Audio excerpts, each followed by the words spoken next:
Phenyl alanine is an essential amino acid.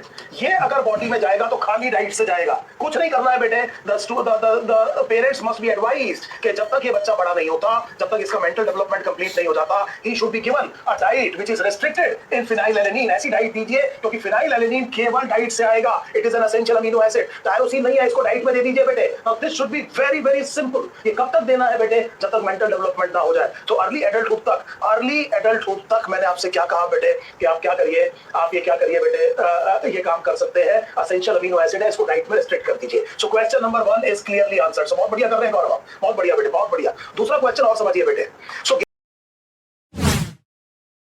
क्या बात है बेटे, एंजाइम। सो देखिए थोड़ा मेहनत करते हैं, क्या शानदार आंसर दिया। Enzyme is the product of gene.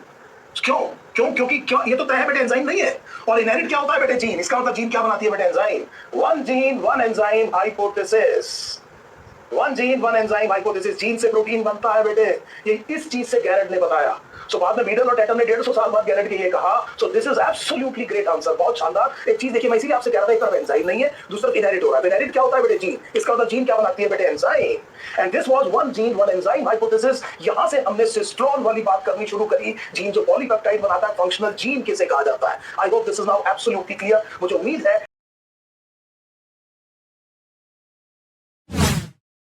बहुत बढ़िया, क्या शानदार आंसर एक और आ गया। इधर देखिए बेटे, इधर देखिए।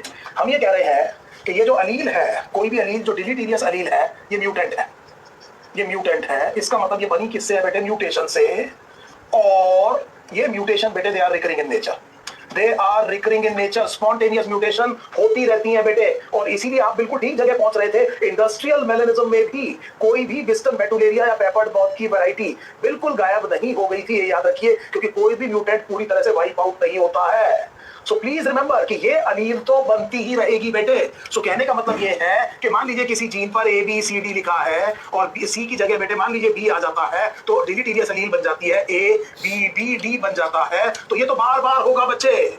ये म्यूटेशन तो पॉपुलेशन में होती रहेगी, रिकरिंग होगी, बहुत स्लो रेट पर होगी, लेकिन होगी। सो इसकी फ्रीक्वेंसी कभी भी क्या नहीं होगी बेटे? शाबाश, जीरो नहीं होगी, क्योंकि mutations are recurring in nature. लेकिन प्रॉब्लम क्या है कि इनकी जो फ्रीक्वेंसी है बहुत लो रहेगी। अब एक बात बताइए, मान लीजिए कि पॉपुलेशन जेनेटिक्स में किसी साइंटिस्ट ने जाकर के एक पर्टिकुलर पॉपुलेशन को स्टडी किया and he was surprised, and this person was surprised कि यहां पर जो डिलीटीरियस अलील है उसकी frequency is higher than expected. So what would you think? So try to understand this very important thing. हम ये कह रहे हैं कि आप एक पॉपुलेशन में जाकर के एक अलील की फ्रीक्वेंसी को स्टडी कर रहे हैं और आपको सरप्राइजिंग बात ये देखने को मिली कि एक बड़ी खराब अलील है, उसकी फ्रीक्वेंसी इस पॉपुलेशन में जितनी होनी चाहिए उससे बहुत ज्यादा है। तो आप क्या सोचेंगे? शाबाश शाबाश शाबाश शाबाश शाबाश शाबाश, क्या सोचेंगे? तो आप ये सोचेंगे, यहां पर आप ये सोचेंगे कि इसका मतलब इसको नेचर यहां सेलेक्ट कर रही है, इसको यहां पर नेचर क्या कर रही है बेटे? सेलेक्ट कर रही है। अब आपके सामने एक बड़ा क्वेश्चन आएगा कि क्यों नेचर इसको सेलेक्ट क्यों कर रही है, इसका क्या एडवांटेज है। अब आप अपना ध्यान इस तरफ लगाएंगे कि इस पर्टिकुलर एनवायरमेंटल कंडीशन में इस पॉपुलेशन में ऐसी क्या खास बात है कि इस फिनोटाइप का कोई सेलेक्टिव एडवांटेज है।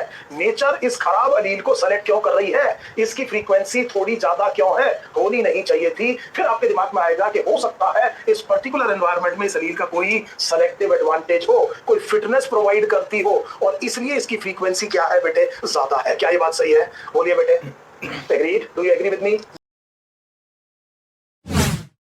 ये है कि एक बेटे ग्लूटामिक एसिड इज पोलर। बिल्कुल ठीक है बेटे, क्वेश्चन एसिडिक है, पोलर है बेटे, पोलर है, उसकी बॉन्डिंग पैटर्न अलग होगा। और वेलिन बेटे नॉन पोलर अमीनो एसिड है। सो अगर अमीनो एसिड चेंज हो रहा है और उसकी प्रॉपर्टी भी चेंज हो रही है, सो टर्शियरी जो स्ट्रक्चर है प्रोटीन का उस पर असर आएगा। I hope this is now absolutely clear.